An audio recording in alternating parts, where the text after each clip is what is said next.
I'm Dana Denha, and you're watching FYI. Ann Arbor has a special election on November 2nd. And if you want to cast your vote from the comfort of your own home, learn how to vote absentee. Voting absentee in Ann Arbor's upcoming election is so easy, even a kid can do it. Simply register to be an absentee voter by sending the proper paperwork to the Ann Arbor City Clerk via email, mail, or in person. As the election approaches, absentee voters will receive their ballot in the mail. To vote, completely darken the box opposite each of your choices. When complete, place a ballot in the secret sleeve so votes cannot be seen and the number stub is visible. Place your ballot and secret sleeve in the return envelope. Seal, sign and date in the designated area, stamp and mail, or deliver your ballot in person to the city clerk before the close of polls on Election Day.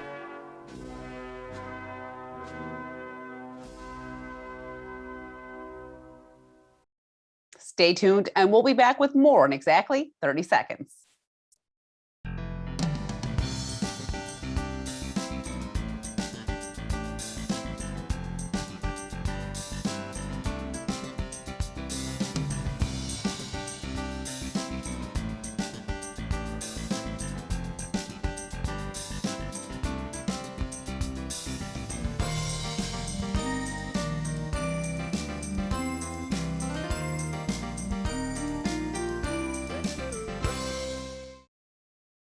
The Humane Society of Huron Valley is the premier place in Washtenaw County to rescue an animal in need of a forever home. One of their locations even boasts the ability to relax and take up a hobby with the county's cat population. Watch. The Tiny Lions Cat Cafe is a place to meet and greet some feline friends. It's really a place you can come in, do your homework, you can come and just hang out with friends, you can drink coffee, and you hang out with cats. It's also an adoption center. So all the cats that come here are up for adoption. It's a really cool space to be able to come and hang out and see these cats that are up for adoption and be able to interact with them in a way that it's really a lot harder to do just at the Humane Society.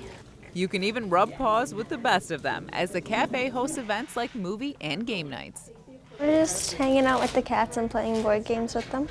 If you love cats and if you love to play board games, and if you love both of them, then this is the right place for you to come. You really see cats in more a natural habitat, like at a home, and really get to see their personality. And you get to see cats' personalities where you probably wouldn't see naturally in more of a cage setting. And you really get to bond with the cat. I love it here, it's amazing. School bells are ringing, and that means safety on our roads is a priority. Between school buses, crosswalks, and the influx of pedestrians, our roadways can get congested fast. Learn about back to school safety in this month's City Roundup in 60.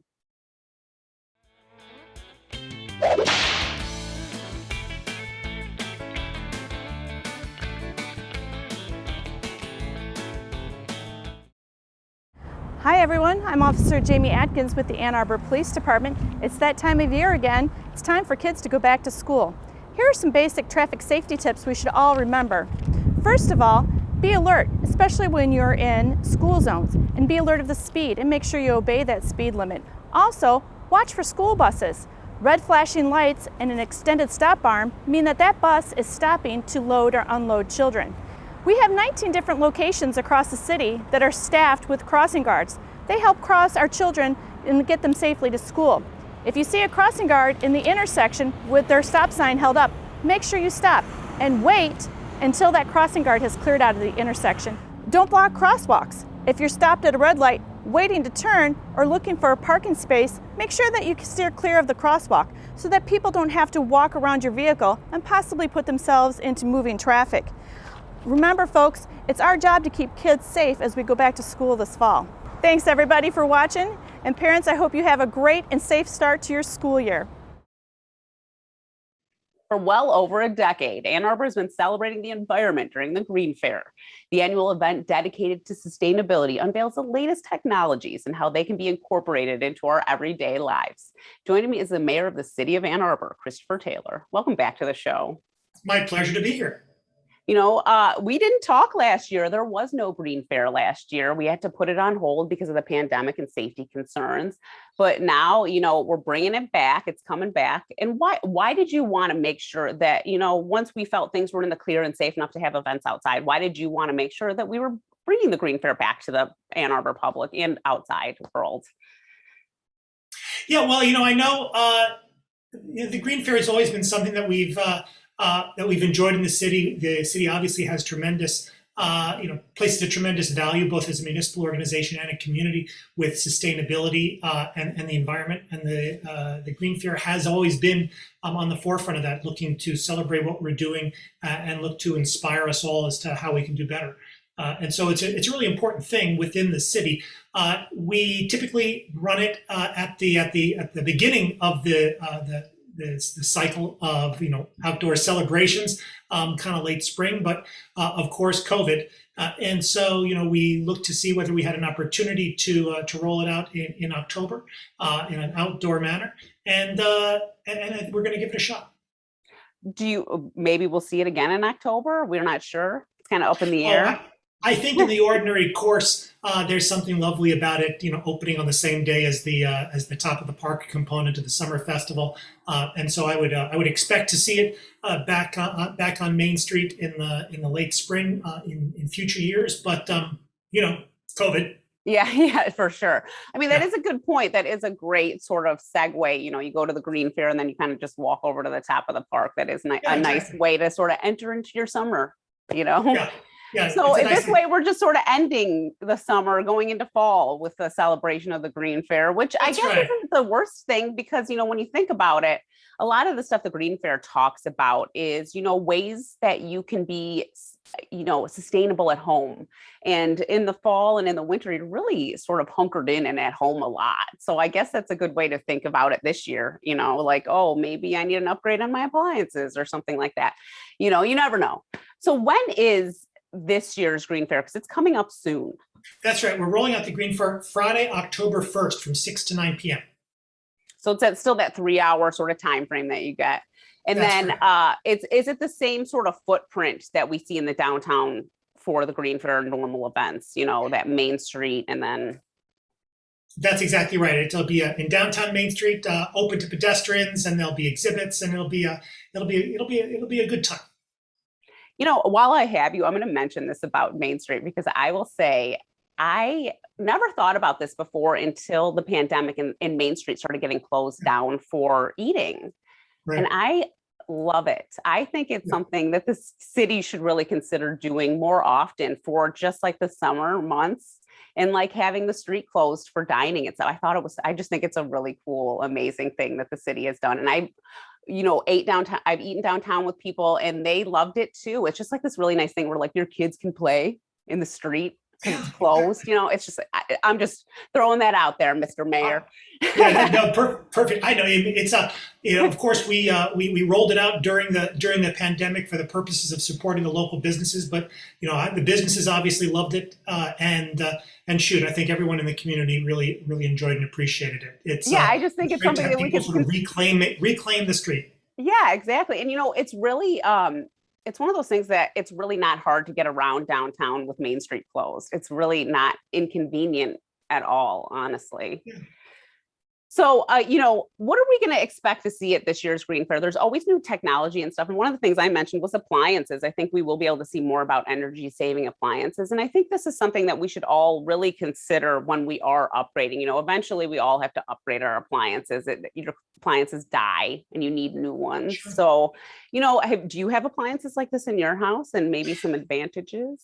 Yeah, we do have an electric dryer. That was something that we were able to roll out when we made a switch.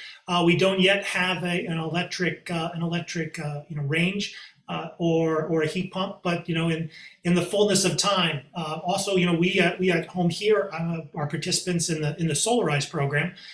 which the city supports, which provides residents an opportunity to band together to get discounts on the installation of solar and batteries and the like. And so although our roof is bare today, if you talk to me in a couple of months, it'll have a beautiful 6 kilowatt solar array on top of it with a battery downstairs. So we're particularly excited about that.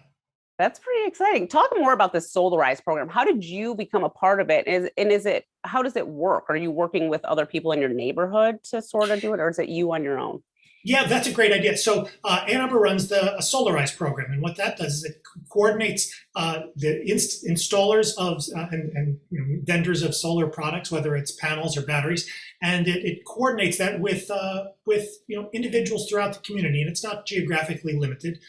So the way it works is someone takes lead and say, look, I want to install solar, and I'm picking a particular provider that's coordinated with the Solarize program, and then essentially they work to network that, so that they talk to their neighbors and friends, and they band together, and and if enough folks purchase arrays, I think the 10 is the 5, 10, 15 are the various levels.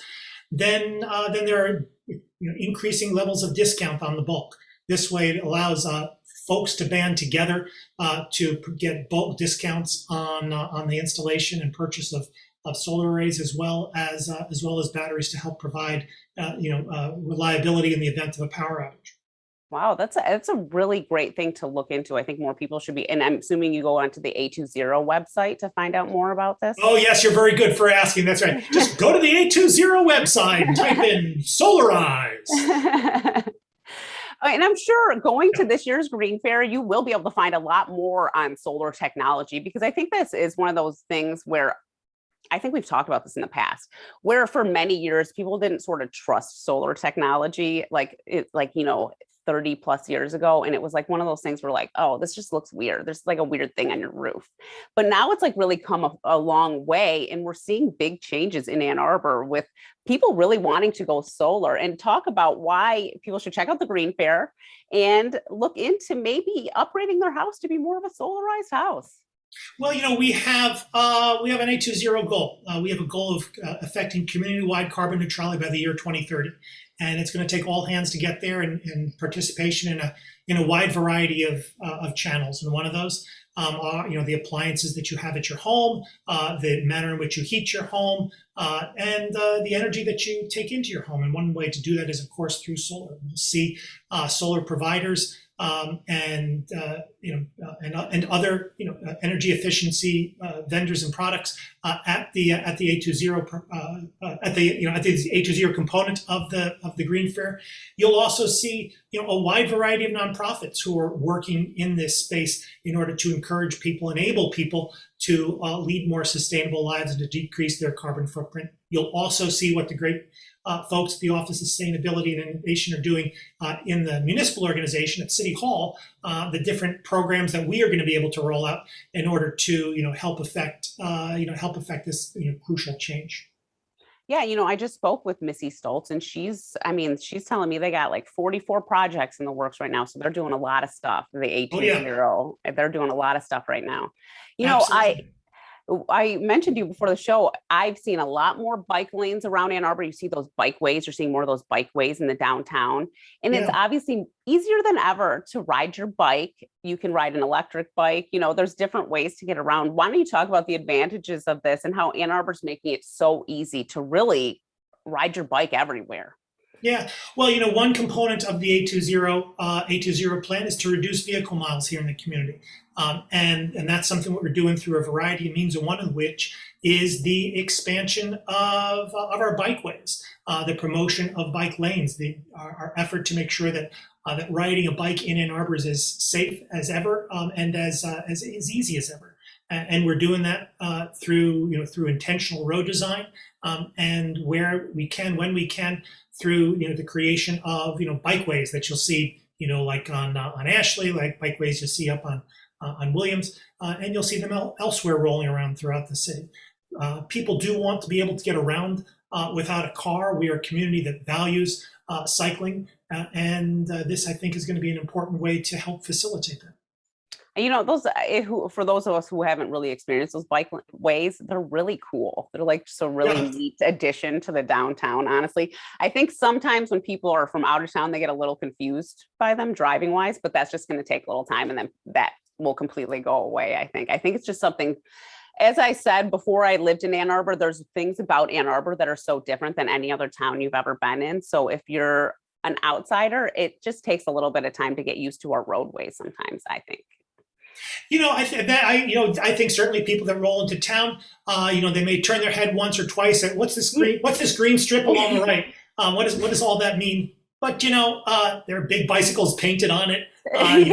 Too small for your car. I think they'll figure it out soon enough. I agree. I think sometimes it's just like you're like, whoa, what's that? And then you're like, okay, I got it. There's a bike Exactly. there. So before we go, obviously Ann Arbor's got their A20 2030 carbon neutrality goals. But, why should we, for a personal, our own personal level too, why does it feel good to, be conscious of what we're doing and think about our environment on a regular basis? And like you mentioned, going to the Green Fair and, there might be something, for instance, that you never thought about doing that is really good for the environment, but it's just something really little that you never would have even thought about had you not went to the Green Fair and talked to a nonprofit about it. I think that's exactly right. People do know that. They know that the climate crisis is real. That we are in an emergency. That we all need to do something. And we are looking for national leadership and state leadership, and but we also those things are so distant, right? I think people appreciate the fact that they can take individual action, that we as a community can band together and take collective action in a tangible way that folks can see and understand on the daily. And the Green Fair is a great opportunity for people who are looking for something to do or looking for ways to participate and improve their own carbon footprint, to learn what they can do and to find other folks who are interested in working together to achieve that goal. And I think a lot of ways Ann Arbor is a model for other cities in Michigan to sort of see what's next and where to go when with concerns for Mother Earth. Yeah. Well, if you're praising Ann Arbor, you won't. I won't contradict you. Well, thank you so much for coming on the show. It's a great pleasure. Thanks for having me. For more on this and other programs, visit a2gov.org/CTN. Visit youtube.com/CTN Ann Arbor to see all that we have to offer. And remember to like, subscribe, and ring that notification. Thanks for watching, and tune in next time to FYI.